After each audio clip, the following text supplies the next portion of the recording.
right, I'm Rick from Rochester Soccer News, and I'm here today with Casey Catlin from Flower City Union. First of all, what is your job title?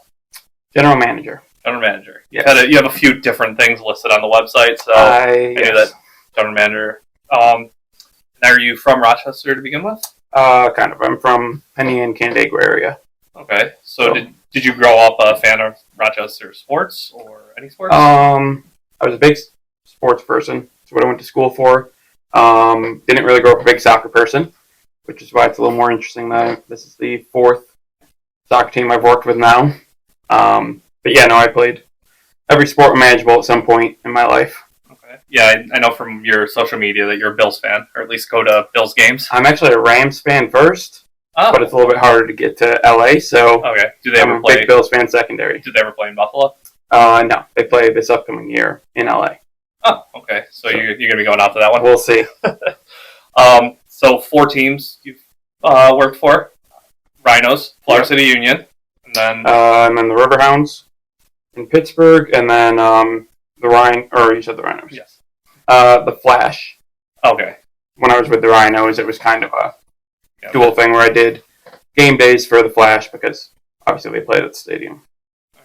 So that would be 2015, so you were here for the Rhinos Championship. I was. And where were you when they won that?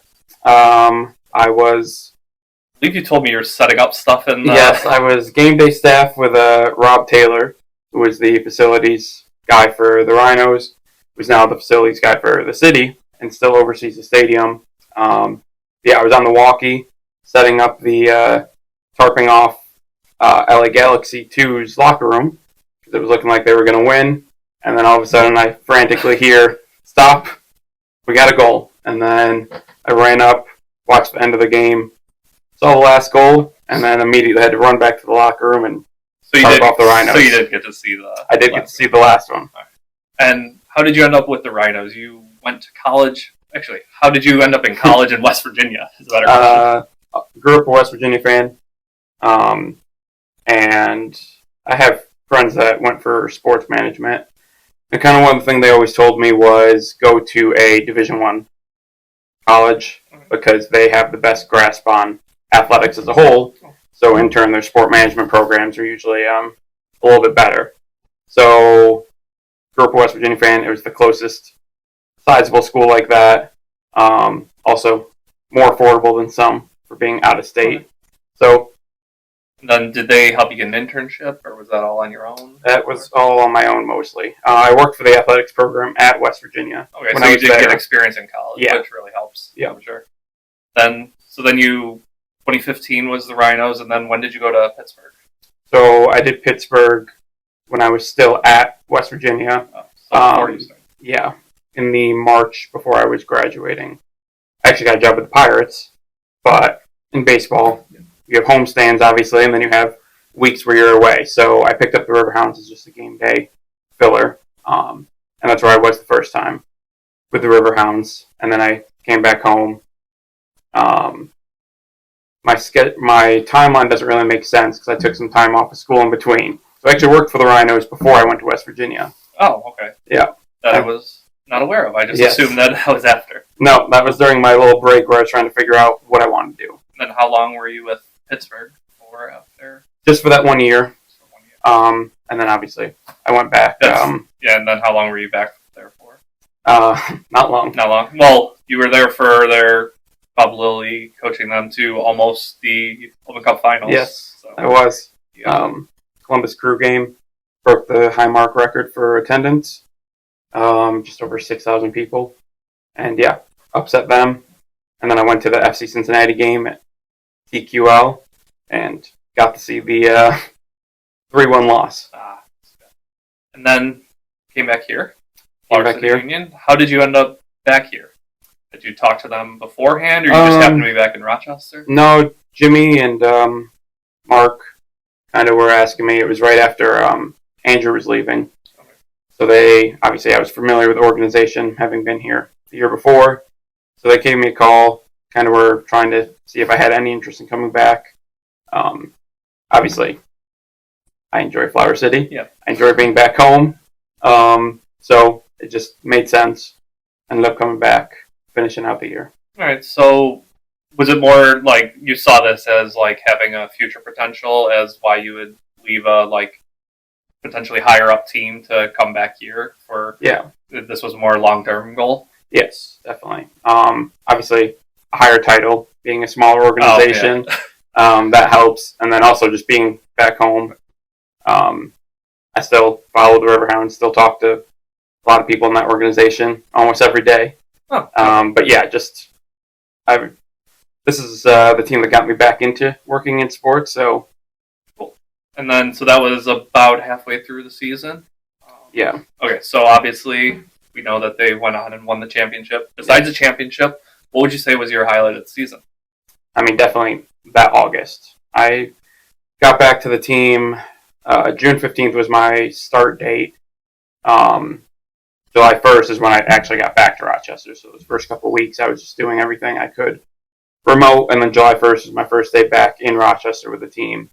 And I think we only had 2 July games there that, obviously at that point, a lot of the pre-sale group stuff was already done.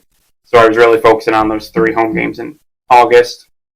Pieced together some theme nights. Me and Nina really took charge on that. And August 5th, obviously, was Kids Night Out, RDYSL night, and just really focused on RDYSL teams, a lot of them wanting to do their end of season. Yep, the Florida City Union attendance record broke this year, too. Yep. With that game. 1,122 maybe. That sounds familiar. I'll have to look. Just over 1,100. Yep. And then, 1,112. That's what we did. And then August 16th, obviously just kept up with the momentum, kept up with trying to get the group sales.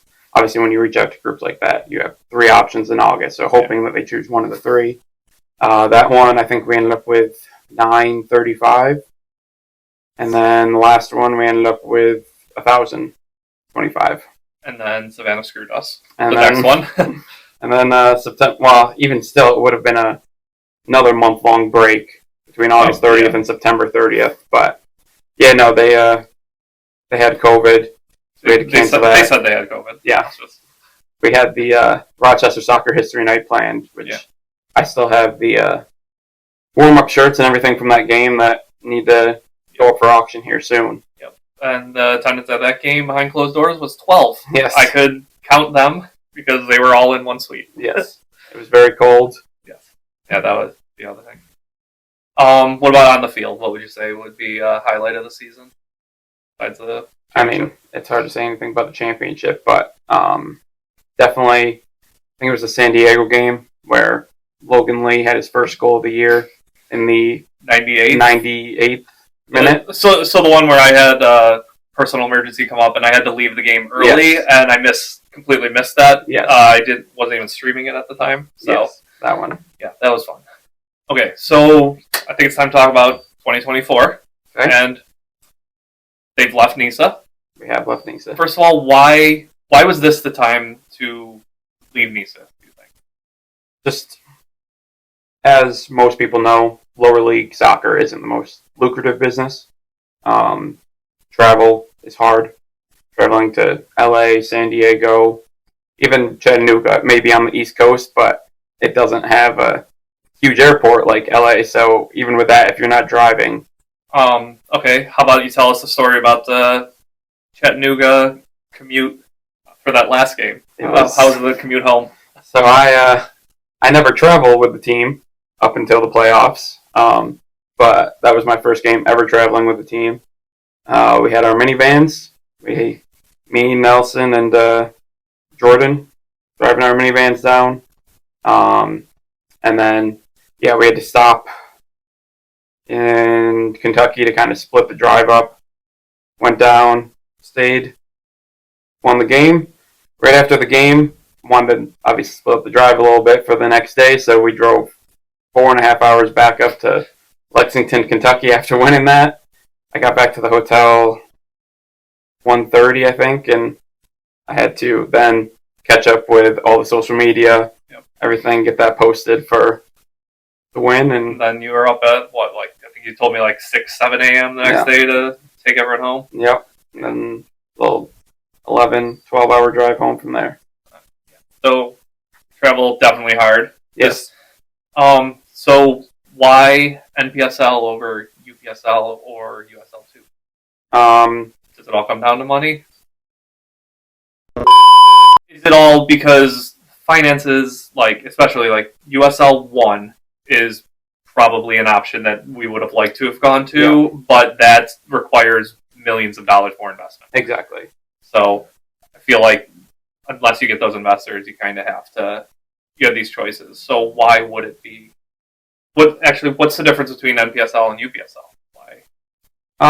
NPSL just has a bit more travel. Obviously, with UPSL, you already have, well, at the time, Rock City Boom, who are now Nisa Nation. But then you have Smugtown. You have all the other, I think, RNYFC is also UPSL. So with NPSL, it kind of keeps up that a little bit more professional appearance. Yep. So we have that longer travel. So I don't think we even have a game in New York State other than some friendlies that we're doing. Okay. So how long is the NPSL season? About 10 to 12 games usually? Yeah.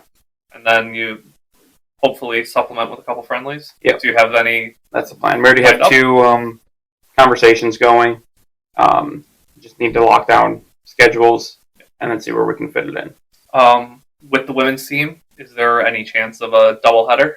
Yes, that's the plan. At least one. Again, just waiting to get the men's schedule finalized. Women's schedule is just about there. Okay. And then we'll know a little bit more and, hopefully get the schedules. Probably, well, the women's, the UWS hasn't announced their schedule, but other conferences have, so it's probably around middle of May. When is the men's about the same time? About the same time. Right. Obviously, with having a lot of college players, you got to get them. School. So, are there any players that would be returning this year, or is it just a completely new state? Mostly new, but we have at least one returning, and then a couple others that we've been talking with. And then the women's recruiting, how is that? You've mentioned about 6 or 8 on the social media. Are you still talking to others? Have you had any practices yet? No more training since around the time that we had our first tryout there. But we do have, I think we're up to 20 signed. So some more announcements coming soon. But we will be doing another tryout. We'll be doing some trainings here soon. It's just to keep the ones in town loose. A lot of them are off to school. Yeah. So, one thing I did notice about the women is I think you've had 8 announcements, and I think 7 of them were new. Yep. Are there other returning that you haven't announced yet? Yep. We do have some more. Okay. Streaming. I know you don't really know what the options are. Are you at least planning on streaming home games that you've set up? We'll be streaming everything. Just not sure of which platform yet, because 11 Sports obviously isn't around anymore. So that's something that we'll work out with NPSL. And in the new league, now that you got down to amateur, what are your stadium goals for the season? We'll beef everything up a little bit more than even in the past. Obviously, at the end of the day, the soccer matters, but also what happens outside of the actual match is just as important. Just creating the event outside of the event. You're still going to have, obviously, the youth soccer kids want to come out, want to get on the field afterwards, kick the ball around, get some autographs. Hopefully still keep up with the bounce houses. The under scoreboard concourse area, that'll be just like what it was last year, maybe a little bit more going on. The party deck, same thing as always. So still Strangebird? Yep. Returning there? Yep. That's the plan. Nice. Hopefully, I don't know about away games, but hopefully they're streamed as well. And Strangebird had a good showing for I understand it was the playoffs and different league, but hopefully they'd be up for showing away games too. Hopefully that showed that there is a following and fans who are willing to travel there. Exactly. At the very least, we'll have something set up. Okay, so here's a more difficult one. For 2024, what what's the marker for success? Obviously, we're following up a championship, Yeah. so that would be great. But also have to keep things a little more realistic. We got complete turnover. Thankfully, Jordan is coming back, so we'll stick. We'll still have him for the coach. But yeah, I mean, just stay as competitive as we can. Obviously, a championship would be great, but How about off the field? What are your goals? honestly, those August games, with our schedule being primarily May through August now, I'd like that to be the new baseline moving forward. So the around 1,000 last year, you're hoping to. That's my personal goal is 1,000 each game. With the shorter season, obviously we're throwing in those friendlies as well, but season tickets will be more affordable. So hoping we can get a little bit more of a base under us, especially after the success last year. And you've told me this one before. What do you consider a success for 1872's season? I mean, definitely there's room for improvement there. Team was kind of thrown together at the last minute last year. Just kind of no fault really to anyone. Just it was always in the plans, and then just throughout the season they did grow a lot better. Oh yeah, it was the first 2 games. It was more 11 players rather than a team. Exactly. And you had mentioned that this season your goal was you want to beat FC Buffalo. Yeah. Well, that would be nice, but yeah. Goal differential last year against them in 2 games was 16-1, I think. They're just kind of the powerhouses of the league, but no, it'd be great just to be competitive. Yeah. Obviously, we did beat Erie the one game. We had a couple other 1-2 goal losses. Yeah. So there's definitely a lot of potential there, but yeah, I would love to play FC Buffalo pretty competitive. Okay, so I have a question from someone else. He says, "Hi Casey, it's Mike." Hey, Mike. Yep. Said, did FCU consider putting a team in RDSL, or is that a plan the team would like to look into? Something totally local and a place to scout talent. It's definitely a thought, whether it be RDSL or even a UPSL team.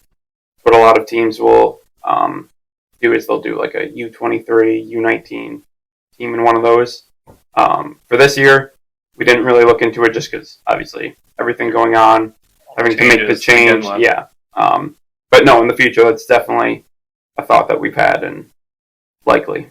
And how are you recruiting or scouting? Is it just relying on the tryouts, or have you looked at other youth teams?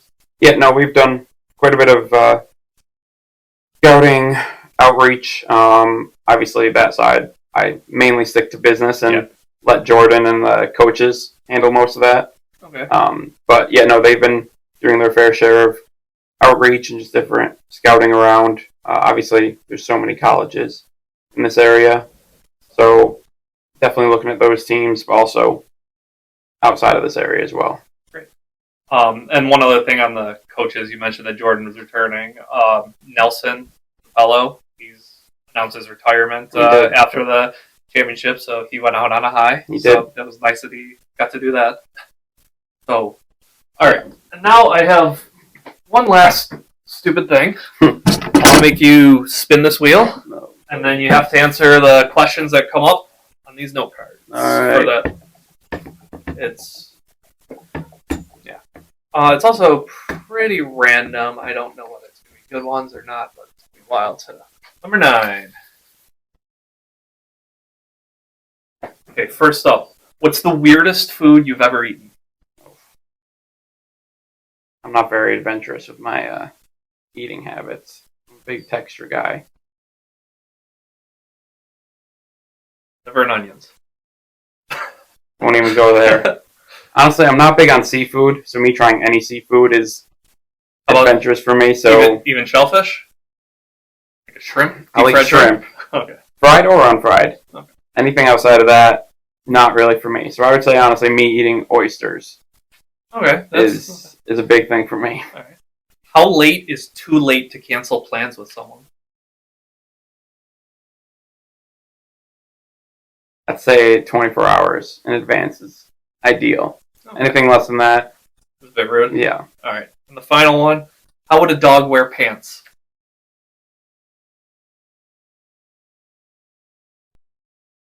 I don't know. I feel like it's got to be a full body or nothing. Yeah, exactly. Right? Because like people say you put it on the back tube, but what's the point of that? That's just on two of their Yeah, legs. no, it's got to be full body or nothing.